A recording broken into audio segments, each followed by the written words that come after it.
The thing about multi-multi is, especially in this contest, there's only so many guys to work. So the trick is to make sure that you work 1% more than the competitors, and finding those extra QSOs and capitalizing on every opening is even more important because the pool is just small. So every QSO counts, and if we don't work every single guy, then we lose. And that's the challenge on multi-multi in this one. Hi, my name is Kevin Thomas, W1DED. I'm back with the contest crew, Randy, K5ZD, and Chris, KL9A. Unfortunately, Dan Craig, N6MJ, couldn't join us, and Bill has been struggling to get on board. He may join us later on, but it's unlikely. It's just days after the ARRL DX CW contest, so we're going to do a quick recap. And Randy, we'll start with you. I know this is your apparently last ARRL DX CW from your Massachusetts QTH. How did it go? Yes, well, that's the main reason I operated the contest. Really, two reasons. I wanted the WRTC points, qualifying points, and this was one of the last qualifying contests. And also, I'm moving to Ohio this summer and need to take my station down and relocate it. So this is one of the last contests I was going to get to do.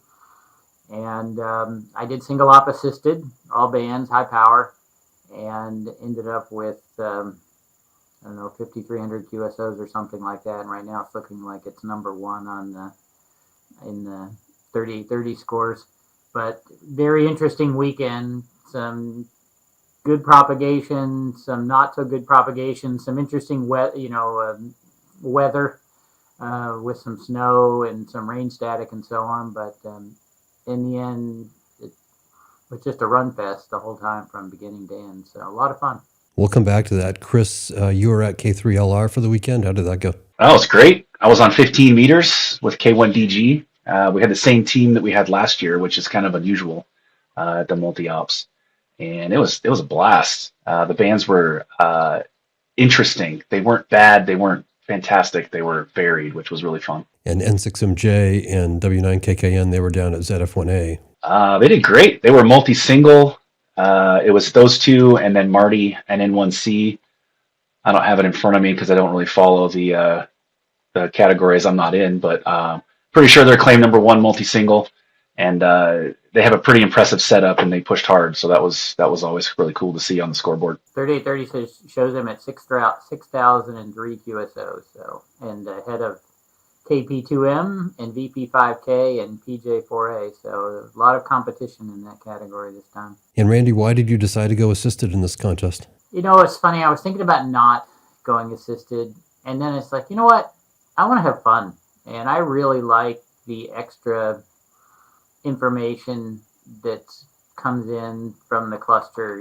Instead of doing the contest where you're just looking at the world through a straw, you kind of see everything that's going on in all the bands, and I really enjoy the tension of running as fast as I can as though I'm a single op on one hand, and then having, to try to multitask my way in through pileups on the second radio so I can work more multipliers. So it's just more fun overall. You get to see everything that's going on. You get to work a lot of stuff. I'm amazed sometimes the things that are spotted that I'm able to work that are puny weak, that are buried under somebody else.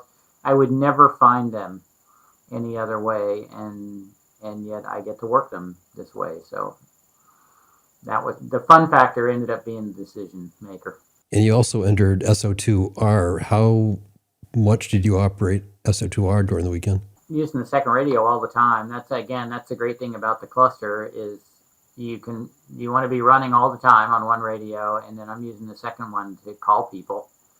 And in the beginning, the rates are pretty high on the main radio, but you still have enough new stuff and new multipliers on the second radio that you can make some QSOs. By Sunday, it's really not about multipliers, it's just about finding anybody to work. Let me clarify my question, Randy. What I meant to ask was, did you spend any time CQing on both radios? So I was just about to go there. So I did finally on Sunday. There might have been a couple of times on Saturday, but I would try to do the 2B SIQ thing, and I would last maybe 3 QSOs before I just had it so messed up. And I'm trying to do it with one keyboard and a certain amount of automation that just keeps driving you forward. And I would get everything all messed up, and I finally just said, the heck with it. I'd just go with whichever band there were more guys calling me on. On Sunday, I changed a few things and started to get the hang of it. So I might have had a total of 45 minutes of doing 2B SIQ in the whole weekend. And there's no question, every time I do it and I do get a string going where it works, it definitely can take two, okay hours, like make 260 hours into a 90 hour. And that's a pretty big deal in a DX contest, but I must be too old for this or something. And Chris, at K3LR with the same team, you've done this before. Any surprises? No, it's a good thing. Everything worked. The thing about multi is, especially in this contest, there's only so many guys to work. So the trick is to make sure that you work 1% more than the competitors, and finding those extra QSOs and capitalizing on every opening is even more important because the pool is just small. So every QSO counts, and if we don't work every single guy, then we lose. And that's the challenge on multi in this one. It's different, but it's a lot of fun. That's the nice thing about single op is there's usually another band I can go to where there's a few more new people. Where multi, you hear those guys just CQing it, and what seems like endlessly because they're just waiting for people to turn their radio on and tune down the band. Yeah, the thing that I don't like about single op from the East Coast, because I've done it a couple times, is you just work Europe. Like I think you worked 89 JAs on all bands, which is fine because you need to work Europe, but that gets really boring. It's like, oh, I moved from 20 to 40. Oh, I'm working Europe. Oh, got to go to 80, work Europe. Oh, time for 160 to work Europe. Meanwhile, 20 is wide open to Asia and all this cool stuff, but it's not worth your time. So I like the varied propagation a little more. It's funny. I think that's a feature, not a bug. It's like, oh, I can work Europe. It drives me crazy. There's somebody to talk to, always. It's so boring. It's so boring. I mean, you can run. Everybody can run, guys. That's fine. I mean, it's cool, but I like to mix it up. I have to admit, when I was living in Texas, it was kind of nice because you had some Europe, and then you have a little dead time, and then you have JA, and then a little dead time. So it was always kind of furious activity, and then a little bit of space to breathe, and then more if you're in here, you just kind of start even before sunrise, and you're just running as fast as you can until the middle of the afternoon, and you never really get a chance to breathe or look around. So I understand, but you get to work lots of people and lots of multipliers, so it helps. So one of our most recent conversations was about pileups, and it was actually the two of you talking about how things could be done better by some operators. Did anything come up for either one of you this weekend? Advice for other operators? Well, there's inbound problems and outbound problems, right? So calling in pileups, I think I gave the advice a couple of weeks ago of don't call on frequency.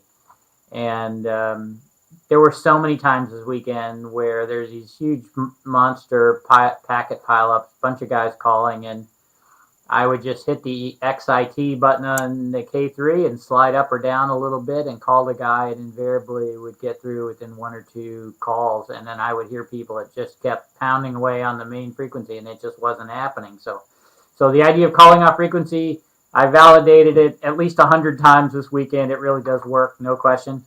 And when I talk about inbound, it's the same thing in reverse. Nothing's worse than first thing in the morning you call CQ and you have 8 guys call you all exactly 0 beat, and you just hear a tone.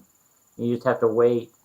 And then luckily hopefully there's always somebody who calls a little off frequency. But if not, sometimes you end up just having to wait. You just sit there and wait. Eventually one guy will call enough in the clear that you got a call sign and you can keep going. Yeah, you're talking about the inbound and the outbound. That's funny. The inbound, you sit there and wait for someone to call in the clear, but at the same time, you're screaming at the radio for these guys to stop calling off, 0 beat. And it's funny in a multi-op, you hear everybody randomly yelling at their radio. And it's just like, oh, okay, that's got the same problem I do. But we had a game because whenever a new spot comes up, the second, we have an in-band set up, and the second guy, his job is to clear the band map. And you have to get there half a second before the competitors because then you can get through real fast. And the goal was kind of, can we get everybody in one call? Granted, K3LR has huge antennas, but with 50 people calling these guys, it wasn't that easy. So we would wait, and as Randy said, tune off frequency a little bit, dump our call in, and one call most of the time, even though we weren't the loudest. So go up, go down, go do something. It makes a difference. The other thing I noticed this time, somebody brought this, I think V9AA brought this up on the CQ contest mailing list this week. There seemed to be a lot of people who were sending their call twice. And where I really noticed it was, I would miraculously pull some weak guy's call out of the pileup or out of the noise, and I would get it typed in, and then the computer would send it back to him. And you could tell he didn't think I had it right, so he had to send his call twice and then send the exchange. Or he would send his call twice and then wait for me to then come back again. And I was like, okay, I know I sent it right because the computer was doing the sending, and I had it typed in correctly. He just didn't copy me. And so I don't know whether, it could be a lot of QRM on their side. There may have been multiple people from Europe calling that were interfering with what he was hearing, or it could just be they don't copy ID perfectly, so they don't know if we got it right or not. But it's sometimes kind of frustrating. You're trying to go fast, you got it all right, and then the guy feels like you didn't, and he has to correct you. It's just part of the game. There's nothing we can really do about it. But I just seem to notice more of that this time. And to me, I think a lot of people don't think they're loud enough, or they're used to calling people who don't copy CW very well, so they feel like they have to send their call twice. And a lot of times, once is enough. And if we don't get it, then just send it once again. And we'll just keep doing that until we get it. But I don't know. It's everybody kind of has a little different style. But I just noticed more than ever this time. And in a way, it's good. It means people are trying to get the call signs correct and making sure they're in your log okay. So I can't say any of it's bad. It just happened. I just noticed it a lot this weekend. Yeah, I actually didn't notice it any more than usual, but it is super frustrating. The other thing that's frustrating, talk about inbound and outbound, on the other side, is, and part of that thread on CQ contests, and I didn't really read it, but they were talking about how you CQ, and guys will say, CQ KL9A test with test at the end. I will tell you that I absolutely hate that. I think it's awful. I think everyone should stop doing that. You should send CQ test and then your call. Because most of the time I hear your call, I'm going to call you, but you're sending tests, so I don't get to work you right away. And then you hesitate too long thinking they're going to send tests, and then you get beat out. It sounds simple, but I feel strongly about it. And friends of mine, we've argued back and forth, but I don't know anybody that has set a record sending tests at the end of their call, and I'll leave it at that. So I'll say this about that. 50 years ago, your standard CQ was CQ test, your call sign twice, test. I mean, well, get with the times, man. I said 50 years ago, and now you're right. You don't like that stuff sticking on the end. Now in RTTY, we do that all the time. Put CQ at the end, because then that tells people, hey, who tuned into you, that you were calling CQ, and they can call you right away. But in CW, my standard one is CQ test on my call once. And then what I noticed on Sunday when I was trying to do the 2BSIQ stuff, I shortened it down to just test K5ZD. And that seemed to solve a lot of my timing problems in 2BSIQ by shortening that up. So, and it didn't really seem to impact my rate or anything. I kind of like CQ a little bit because it is something people are used to listening for. So as they're tuning the band, they might kind of lock in on that a little more than just hearing a test. But yeah, sticking stuff on the end, it just messes everything up because you either start calling too soon or whatever. The corollary of that is these guys who, when they give you their report, and so they've sent their 5NN100, and you think, okay, great, and you're hitting the F3 key or the enter key, and then you hear them go, duh, and you know what they're doing. They're sending TU ... or TU73 or something. And so it's like, no, don't send me more stuff. It's like, you're done.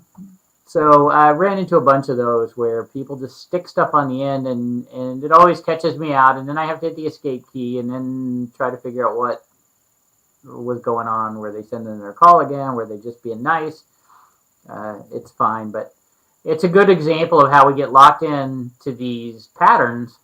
And the patterns are super important part of contesting because they tell us, here's what we expect to happen. and by knowing what we expect, there's a lot less variables or a lot less thinking we have to do. We know we're going to get this in this order, and we know that they're going to stop, and when they stop, we can immediately go. And when somebody throws something extra in, it kind of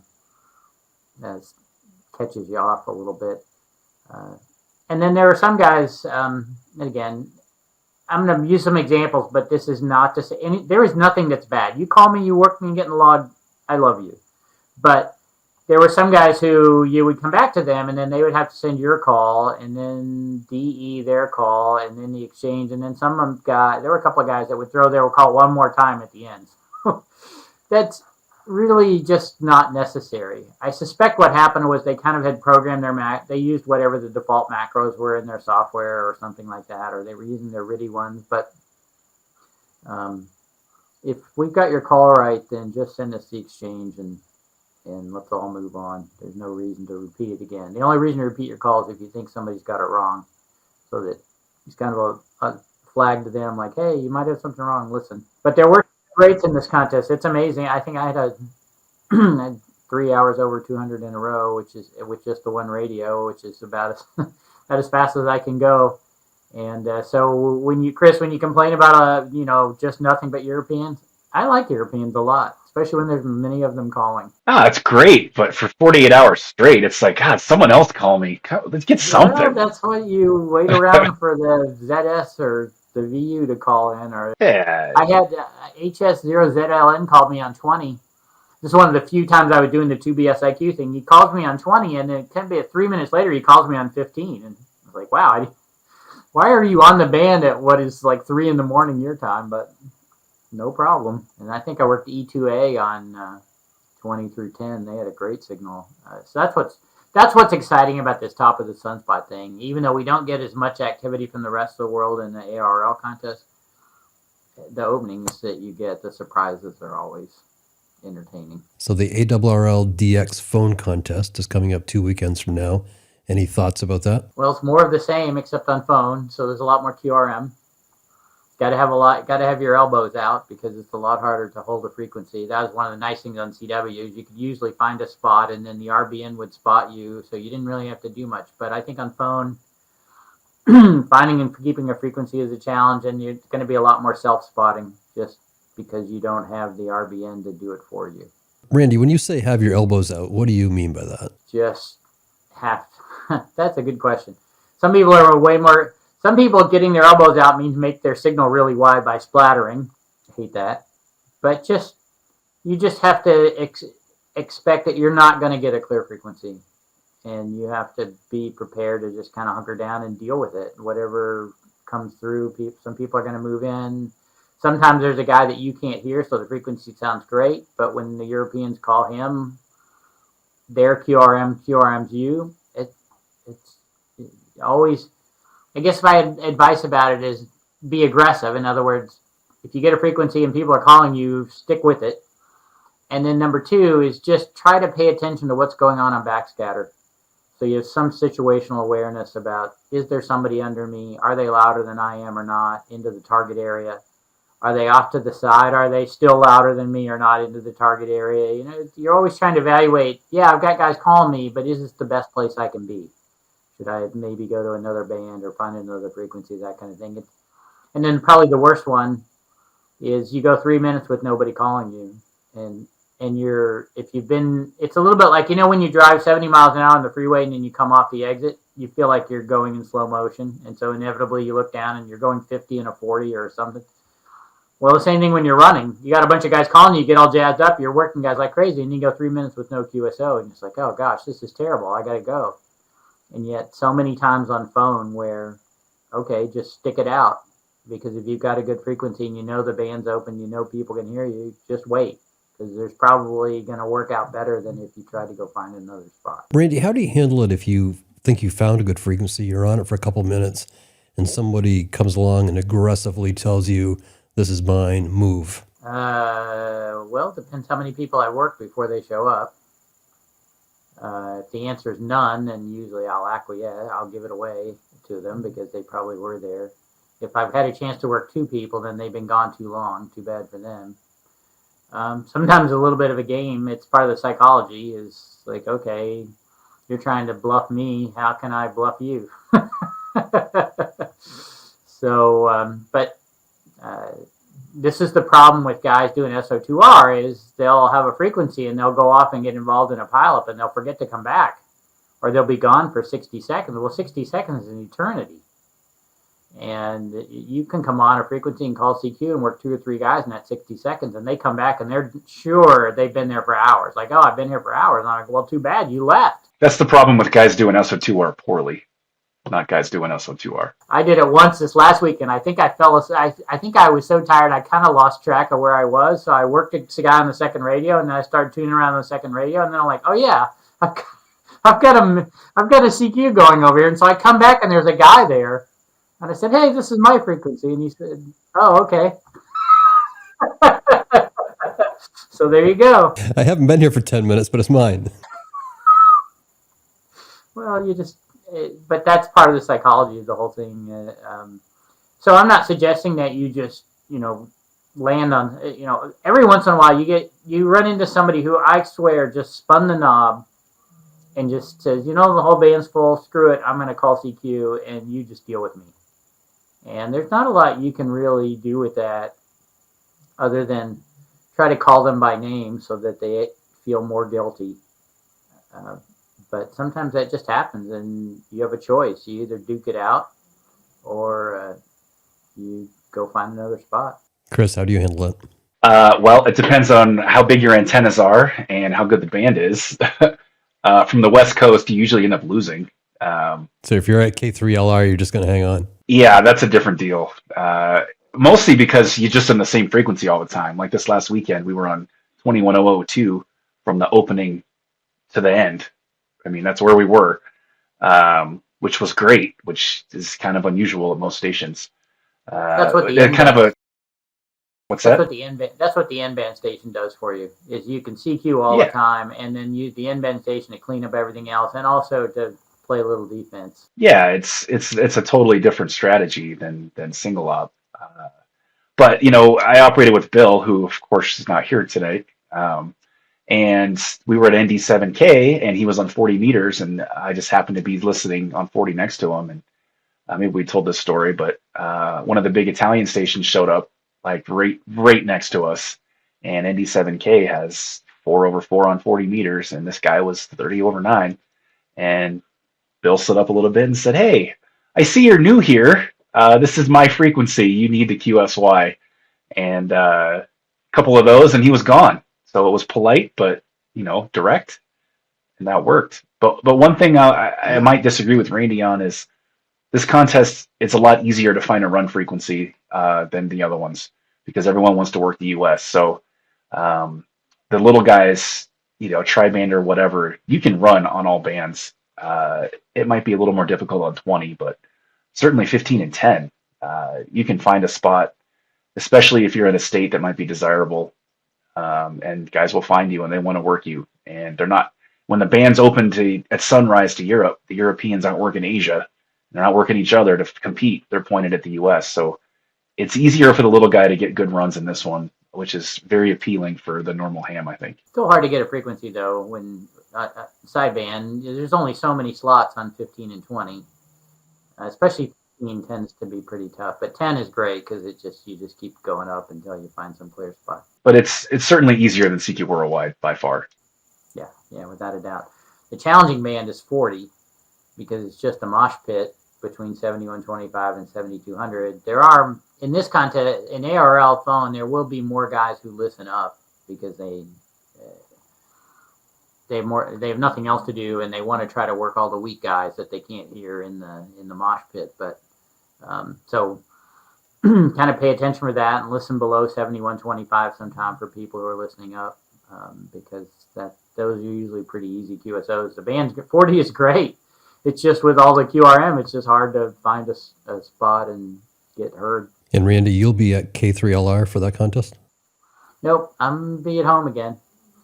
So it's WPX when I'll be going to Tim's, but no, I'm trying to decide whether we do a multi-op or single op. Chris, what about you? Where are you going to be?